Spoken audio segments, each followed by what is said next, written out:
I'm showing you this Dream Pair Kid sandal. So you can see this is a toddler kid sandal. This is a size 13 with a blue color. So the nominal box, let's open and see the sandals.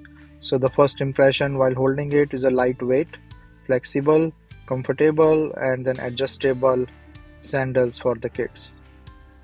So this is the airy design, like you can see is open, and but it's not like, it's like a little closed toe design I will say, and then from the bottom is good for walking the sole and is really nice. There's a velcro to adjust the size to fit in your feet, and the top is also have this little lace to tighten it up if you want to.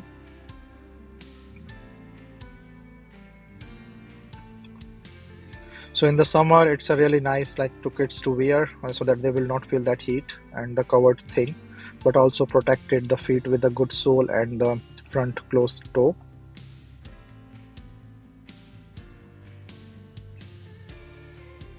So after wearing, it's really comfortable, really vibrant color, looks nice on the kid, and it feels good to walk and use.